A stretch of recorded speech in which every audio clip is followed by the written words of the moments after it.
तरह एक मल्लाह जो था ना, वो गरीबों से पैसे लेता था। और आप जब बगदाद में रहते, बगदाद का आगे दरिया है, दरिया दजला, तो जब पार करते थे तो गरीब आदमी तो बेचारे पैसे नहीं थे गरीब आदमी के पास, तो जो मल्लाह हो जाता कश्ती वाला, तो वो कश्ती वाला पैसे लेता था, कश्ती वाला पैसे लेता था सबसे। तो एक गरीब था, उसके पास पैसे नहीं थे। अब मल्लाह ने उसको भगा दिया, कश्ती वाले ने, भाई तेरे पास पैसे नहीं है तो किराए से जाएगा, बगैर किराए कैसे जाएगा। अब उसने कहा कि यार मेरी मदद कौन करेगा। तो वो गौसे पाक के पास आया कि हम तो गरीब हैं हजरत, हमारे पास तो पैसे नहीं होते और हमारा घर उस तरफ है और उस तरफ कारोबार नहीं, हम कारोबार करने के लिए इस तरफ आते हैं। अब शाम को जब जाते हैं तो पैसे नहीं होते हैं हमारे पास, तो क्या करें। तो गौसे पाक ने 20 दिरहम निकाले और 20 दिरहम निकाल कर उसको दिए और उससे कहना अल्लाह से कि अब सब गरीबों को मेरे खर्च पर रास्ता पार कराए, जब ये पैसे ख़त्म हो जाए तो और पैसे लेने आ जाना, लेकिन मेरे नाम पर और मेरे नाम पर मेरे पैसों से सब गरीबों को खर्चा कराए। एक ढोल बजाने वाला था, ढोल बजाता था बगदाद की गलियों में, तो आप उसको समझाते थे भाई ढोल मत बजा, ढोल मत बजा। अब वो कहता था मेरे पास तो कोई कारोबार नहीं है, मेरे पास एक ही काम है, मेरे पास तो कोई काम ही नहीं है, मेरे पास तो एक ही काम है ढोल बजाने का, यही बजाऊंगा। वो मानता नहीं था। अब उन्हें ढोल बजाता रहा, एक ज़माना हो गया। ढोल बजाते बजाते जब वो बुढ़ा हो गया, बिल्कुल खुसट बुढ़ा हो गया और उसके हाथों में जान नहीं रही, तो बगदाद की गलियों में पड़ा रहता था भूखा, उसको कोई खाने नहीं देता था, पीने नहीं देता था। तो एक दिन गौसे पाक ने अपने खादिमों से पूछा भाई वो आदमी कहाँ है, वो आदमी कहाँ है ढोल बजाने वाला। तो बताया कि ढोल बजाने वाला बीमार है और उसकी आखिरी सांसें चल रही हैं, आखिरी घड़ी है उसकी, और वो खाने को मोहताज है, दवाइयों के पैसे नहीं है, कुछ भी नहीं है उसके बाद। तो गौसे पाक ने अपने पास से 100 दिरहम लिए और 100 दिरहम दिए कि जाओ उसको देकर आओ और उसको मेरा नाम नहीं बताना, उसको मेरा नाम नहीं बताना, उसको देना चुपके से। आजकल तो अगर किसी को 100 रुपये देने की नौबत आ जाए तो पास में खड़े होकर फ़ोटो भी लेता, पहले फ़ोटो लूँगा फिर अपने स्टेटस पे लगाऊंगा, देखो आज इमाम साहब को 100 रुपये दिया, मैं ज़िंदगी में 100 रुपये दिया, उसे भी फ़ोटो खींच ले रहा। ये हमारा हाल है। कहा कि मेरा नाम नहीं बताना और उनको 100 दिरहम दे दो। खादिम ने 100 दिरहम दिए तो उसने पूछा किसने दिए है, तो खादिम ने कहा कि जिसने दिए हैं उसने अपना नाम बताने से मना किया है।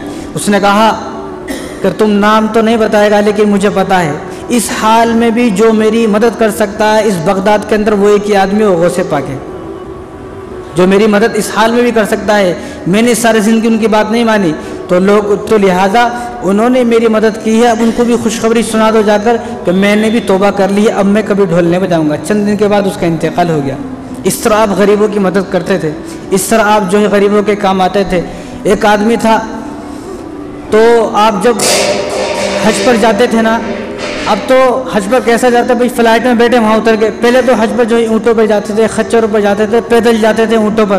तो आप जब ऊँटों पर जा रहे थे हज करने के लिए तो एक गांव में रुके, तो जिस गांव में रुके तो उस गांव में एक गरीब भी था। अब तो अगर कोई आदमी आ जाता है या रुकने का कोई सामान बन गया, रुकने का इरादा किसी का हो गया, तो देखता है कि इस बस्ती में सबसे मालदार आदमी कौन है और सबसे बेहतरीन बिल्डिंग किसकी है, मैं उसके घर में रुकूंगा।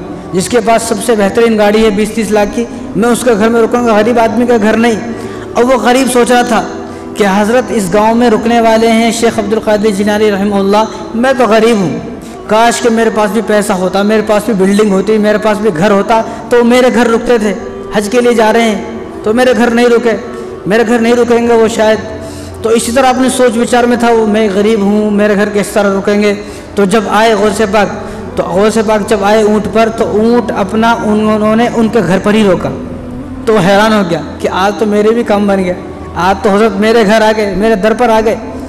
तो जब आ गए उनके घर पर, और उसको नहीं मालूम था, बाहर से बजाया कौन है, तो उसने जब दरवाज़ा खोला और चेहरा देखा तो हैरान हो गया। गौसे पाक मेरे घर पे, कि इस बस्ती के अंदर तो करोड़पति लोग रहते हैं, बड़े बड़े आदमी रहते हैं जिनके महलात हैं, उनके पास क्यों नहीं। उन्होंने कहा मुझे मालूम था तू दिल में क्या सोच रहा था। अल्लाह तबारक व तआला ने कश्फ और इल्हाम के ज़रिए से उनको बता दिया था।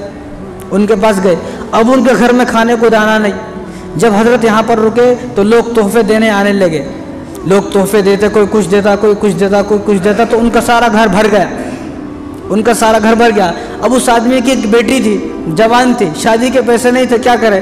तो उन्हें सोच रहा था कि काश के मेरे भी पैसे होते, मैं भी बेटी की शादी करता। जब हज़रत वहाँ पर रुके, जो तोहफे आए, जो ऊँट आए और जितना सोना चांदी जब आया, तो सब के सब हज़रत ने उनको दे दिया कि भाई ये तेरे लिए है, मेरी तरफ से तेरे लिए हदिया है मेरी तरफ से, और खाली हाथ चले गए। कि वो आए थे एक बार लेकिन ज़िंदगी भर का काम बन गया। तो हुजूर तो जो थे, हज़रत जो थे ना, शेख साहब जो थे गौसे पाक, वो तो गरीबों को इस तरह काम आते थे। आजकल तो हम गरीबों से बात करने तैयार नहीं है।